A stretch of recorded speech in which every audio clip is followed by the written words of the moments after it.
Hello students, कैसे हैं आप। सेवन्थ क्लास के छोटे छोटे बच्चे क्या कर रहे हैं आप।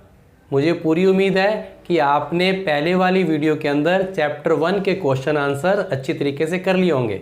तो चलिए आज हम करेंगे chapter 2 that is nutrition in animals, इसके क्वेश्चन आंसर्स। ठीक है बेटा, तो क्वेश्चन आंसर करवाने से पहले जो कुछ इस चैप्टर के बारे में बेसिक बातें हैं वो मैं आप लोगों को बता देता हूँ। ठीक है स्टूडेंट्स, तो सबसे पहले हम देखेंगे कि आप लोगों ने चैप्टर 1 में ग्रीन प्लांट्स को पढ़ा था। तो ग्रीन प्लांट्स क्या होते हैं? ऑटोट्रॉफ्स होते हैं, क्योंकि वो खाना खुद बनाते हैं। और यहाँ हम पढ़ रहे हैं एनिमल्स के बारे में। एनिमल्स क्या होते हैं? हेटेरोट्रॉफ्स होते हैं, क्योंकि ये अपने फूड के लिए दूसरे के ऊपर डिपेंड होते हैं। ठीक है ना, तो ये हेटेरोट्रॉफ्स हैं। तो यहाँ हम पढ़ेंगे न्यूट्रिशन इन एनिमल्स के बारे में। अब देखो बेटा, न्यूट्रिशन क्या होता है? आप लोगों ने पढ़ा है न्यूट्रिशन क्या होता है।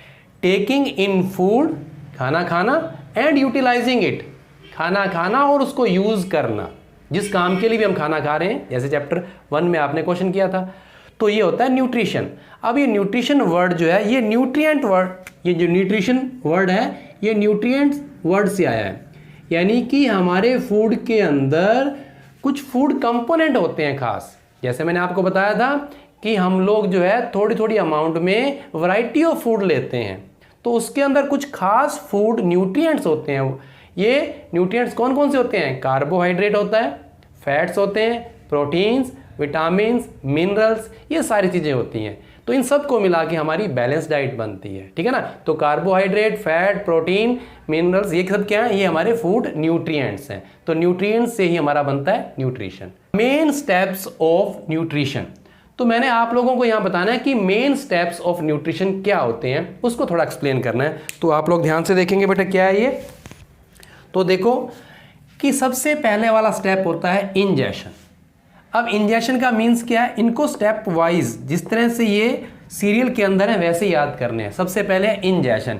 इंजेशन क्या होता है? टेकिंग इन फूड, खाना अंदर की लेना, अंदर लेना, खाना अंदर। ठीक है ना, तो हम with the help of mouth हम बाइट को जो है कट करते हैं टीथ से और अंदर खाना लेके जाते हैं। ठीक है ना, तो होता है इंजेशन, खाने को अंदर लेना। दूसरा होता है डाइजेशन, यानी कि जो भी खाना हम खाते हैं वो फूड कॉम्प्लेक्स फूड होता है। उस कॉम्प्लेक्स फूड को सिंपलर फूड के अंदर ब्रेक डाउन करना है। ठीक है, उसको तोड़ना है। तो क्या होगा? Break down of complex food into simpler food, that is known as digestion. ठीक है, अब सिंपलर फूड बन गया। अब इस फूड को हमारे ब्लड ने ऑब्जर्व करना है, उसको हमारी स्मॉल इंटेस्टाइन से इसको ऑब्जर्व करके ब्लड ने आगे लेके जाना है। तो इसको बोलते हैं एब्जॉर्प्शन। ठीक है ना, तो थर्ड स्टेप क्या हो जाएगा न्यूट्रिशन का? एब्जॉर्प्शन। फिर है एसिमिलेशन, यानी कि जो हमने खाना जिस पर्पज़ के लिए खाया, तो खाना क्यों खाते हैं? या तो हमें एनर्जी चाहिए, या हमें ग्रोथ के लिए चाहिए, बड़े होने के लिए, अपनी बॉडी को बिल्ड करने के लिए, या बॉडी की मेंटेनेंस के लिए हमें खाना चाहिए। तो उस सब कामों के लिए हम उस फूड का यूज़ क्या कर रहे हैं? एनर्जी चाहिए तो एनर्जी ले रहे हैं, बॉडी बिल्डिंग चाहिए तो बॉडी बिल्डिंग के लिए बना रहे हैं। तो ये एसिमिलेशन होता है फोर्थ स्टेप। ठीक है, फिर उसके बाद होता है फिफ्थ लास्ट स्टेप इजेशन। अब इजेशन क्या होता है? जो खाना अनडाइजेस्टेड रह गया है, वेस्ट मटेरियल रह गया है, उसको बाहर निकालना। ठीक है ना, तो ये मेन 5 स्टेप्स आपने याद करने हैं। तो चलिए अब हम स्टार्ट करते हैं क्वेश्चन नंबर 1। आपका फर्स्ट क्वेश्चन जो है वो क्वेश्चन नंबर 5 है एनसीईआरटी बुक के अंदर। What are villi, what is their location and function. तो क्वेश्चन के अकॉर्डिंग हमने जो इसका आंसर देना है, सबसे पहले हम हेडिंग लगाएंगे विलाई या विली। तो ये क्या होती है पहले इसके बारे में बताना है। The finger like outgrowths present in the inner lining of small intestine are called villi. तो आपने मेन बात यहाँ पे क्या याद रखनी है कि फिंगर लाइक आउटग्रोथ्स होती हैं ये वाली। ठीक है, कहाँ पे प्रेजेंट है ये वाली? तो हम उसकी लोकेशन को बता देंगे। ठीक है ना, तो सेकेंड हम लोकेशन की हेडिंग बता के villi are present in small intestine, तो ये स्मॉल इंटेस्टाइन के अंदर प्रेजेंट रहती हैं। उसके बाद इसका फंक्शन बताना है। तो फंक्शन क्या है? Villi increase the surface area, तो ये सरफेस एरिया को इंक्रीज करता है ऑफ द स्मॉल इंटेस्टाइन, किसके लिए? फॉर एब्जॉर्प्शन ऑफ फूड, यानी कि जो खाना हमने खाया था जिसका डाइजेशन हो चुका है उसके एब्जॉर्प्शन के लिए विलाई ये हेल्प करती हैं। तो इसको थोड़ा अंडरस्टैंड करते हैं बेटा। मान लो ये इंटेस्टाइन है, इंटेस्टाइन की ये अंदर वाली साइड है, तो इसके अंदर जो है इनर लाइनिंग जो है अंदर वाली साइड के अंदर क्या होता है, अंदर वाली साइड में इस तरह से ये वाली आउटग्रोथ, तो आपको लग रहा है ना ये फिंगर की तरह है, ये मैंने एक साइड में बनाई है, तो बेटा ये दोनों साइड में ऐसे होती हैं, इस तरह से इनर लाइनिंग जो है ना ये दोनों तरफ से ऐसे होती हैं, ये फिंगर लाइक स्ट्रक्चर है। तो ये क्या करेगी, ये जो खाना डाइजेस्टेड है उसको एब्जॉर्ब करना है, तो उसने इसके एरिया को इंक्रीज कर दिया। मान लो देखो ये वाला एरिया यहाँ तक तो कम लग रहा है, लेकिन अगर आप ये देखोगे ना इसकी फिंगर लाइक स्ट्रक्चर, तो यानी कि ये देखो एरिया यहाँ से भी, यहाँ से भी, यानी कि सारी जगह से डाइजेस्टेड फूड को एब्जॉर्ब कर रहा है। तो समझ गए आप। तो विलाई क्या होती है, फिंगर लाइक आउटग्रोथ्स, और ये प्रेजेंट कहाँ पे हैं, ये स्मॉल इंटेस्टाइन के इनर लाइनिंग में प्रेजेंट है। फंक्शन क्या है, सरफेस एरिया को इंक्रीज करके एब्जॉर्प्शन ऑफ फूड को बढ़ा देते हैं। तो चलिए नेक्स्ट क्वेश्चन के अंदर चलते हैं स्टूडेंट्स। नेक्स्ट क्वेश्चन नंबर 6 क्या है, where is the bile produced, bile कहाँ पे पैदा होता है, कौन पैदा करता है, which component of food does it helps digest, फिर बताना है कि ये बाइल जो है कौन से फूड कंपोनेंट के डाइजेशन में हेल्प करता है।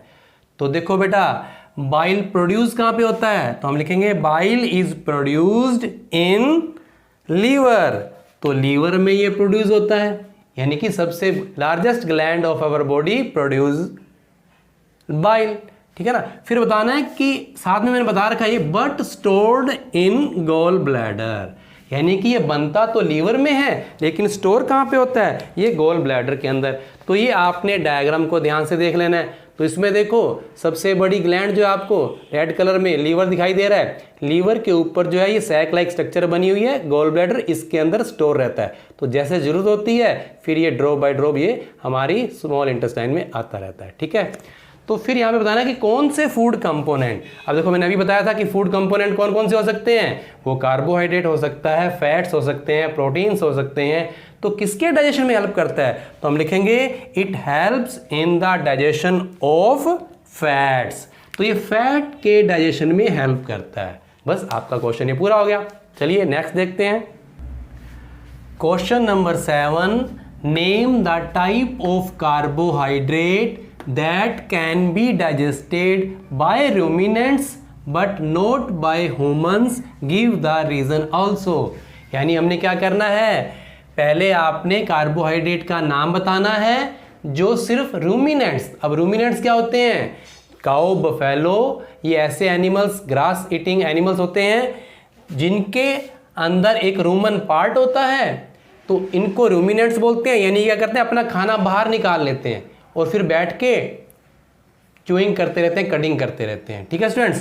तो उसके बाद देखो इसका आंसर क्या है, आपने बताना है कि सेल्यूलोज, तो उस कार्बोहाइड्रेट का नाम क्या है, cellulose is digested by ruminants only, cow buffalo कर सकती हैं। अब साथ में रीजन भी बताना है, because they have special type of bacteria, तो इन रूमिनेंट्स के अंदर स्पेशल टाइप ऑफ बैक्टीरिया होते हैं इन देयर सीकम पार्ट। अब देखो बेटा अभी आपने सीकम को थोड़ा सा बताना मैंने आपको, तो ये डायग्राम में फिर आप दोबारा देख लो, ठीक है बेटा। तो रेड कलर में देखो सीकम पार्ट दिखाई दे रहा है आपको, तो ये बेटा होता हमारे अंदर भी है, लेकिन हमारे अंदर ये वेस्टिजियल ऑर्गन बन चुका है, इसके अंदर स्पेशल टाइप के बैक्टीरिया हमारे अंदर नहीं है, ठीक है। तो ये सीकम पार्ट हो गया। तो इसके बारे में बात कर रहा था कि इनके अंदर स्पेशल टाइप ऑफ बैक्टीरिया हैं सीकम के अंदर, which are not present in humans, वो ह्यूमंस के अंदर प्रेजेंट नहीं है। यानी कि जो स्पेशल टाइप के बैक्टीरिया सीकम में होते हैं वही इस सेलुलोज को डाइजेस्ट करते हैं, ठीक है स्टूडेंट्स, हमारे अंदर नहीं होते। अब ये सेलुलोज कहाँ होता है बेटा, जितने भी ग्रीन लीव्स और वेजिटेबल्स हम खाते हैं उनके अंदर ये सेलुलोज होता है। हमारे काम वो फाइबर के आ जाता है, लेकिन इसका डाइजेशन जो है वो काऊ बफेलो कर सकती हैं। तो चलिए नेक्स्ट क्वेश्चन। तो स्टूडेंट्स नेक्स्ट क्वेश्चन है question number 8, why do we get instant energy from glucose.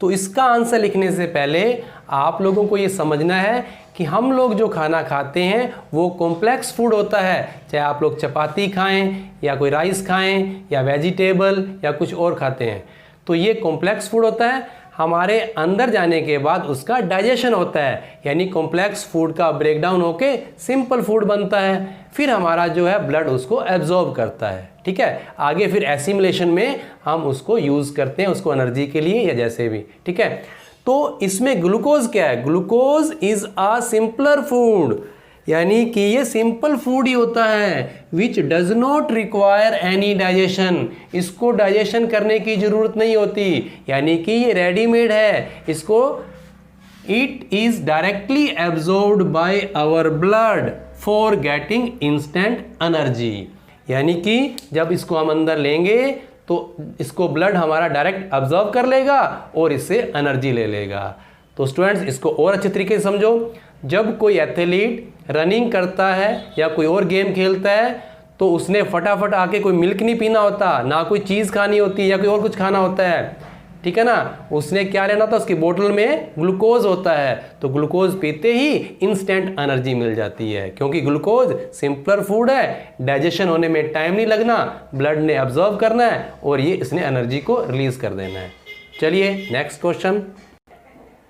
Students, इस क्वेश्चन में क्या बताना है आपने? Question number 10, right one similarity and one difference between the nutrition in amoeba and human beings. समझ गए question को? तो न्यूट्रिशन का डिफरेंस बताना है अमीबा और ह्यूमन बींग्स के अंदर में। आपने अमीबा और ह्यूमन बींग्स का डिफरेंस नहीं बताना, वो खाना कैसे लेते हैं, क्या सिमिलरिटी है और क्या डिफरेंस है। तो पहले हमने हेडिंग लगाएंगे सिमिलरिटी की। तो बेटा देखो, दोनों एनिमल्स हैं, तो दोनों किस तरह का मोड ऑफ न्यूट्रिशन है उनके अंदर? हेट्रोट्रोपिक्स। पता है आपको, क्योंकि जो प्लांट्स होते हैं वो ऑटोट्रोप्स होते हैं, ये क्या होंगे? हेट्रोट्रोप्स। तो हम लिख देंगे सिमिलरिटी में, both have same mode of nutrition, that is heterotrophic nutrition. ठीक है ना। अब हेट्रोट्रोपिक के साथ कहीं आपको लिखा हुआ मिल जाए होलोजोइक, तो वो बात भी आप लिख सकते हैं कि ये दोनों होलोजोइक होते हैं। होलोजोइक का मीन क्या होता है? कि हम लोग खाना अंदर लेके जाते हैं, बाकी आगे का प्रोसेस हमारी बॉडी के अंदर होता है। ऐसे ही अमीबा करती है। अमीबा अपना खाना स्यूडोपोडिया की हेल्प से पकड़ लेती है, अपनी सेल के अंदर लेके जाती है, अंदर फूड वैक्यूल बन जाती है, फिर सारा प्रोसेस डाइजेशन का उस फूड वैक्यूल के अंदर होता है। ये तो होगी सिमिलरिटी। हेट्रोट्रोपिक लिख दोगे तो भी सही है, होलोजोइक लिख दोगे तो भी सही है। अब है डिफरेंस। तो ह्यूमन बींग्स के अंदर क्या होता है? वेल डेवलप्ड डाइजेस्टिव सिस्टम होता है, क्योंकि पूरी एलिमेंट्री कैनाल या डाइजेस्टिव कैनाल है, साथ में डाइजेस्टिव ग्लैंड्स भी हैं। ठीक है ना।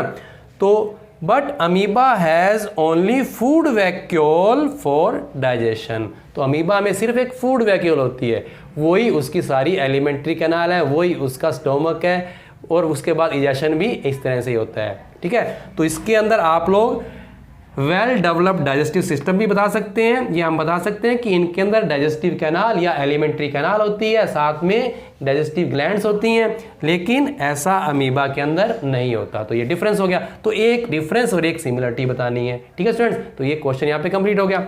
अब आप लोगों ने क्या करना है, लास्ट में ऐसा जो ह्यूमन डाइजेस्टिव सिस्टम का डायग्राम है, इसको आप लोग अच्छी तरीके से बनाओ, इसकी प्रैक्टिस करो, इसकी लेबलिंग करो। ठीक है ना।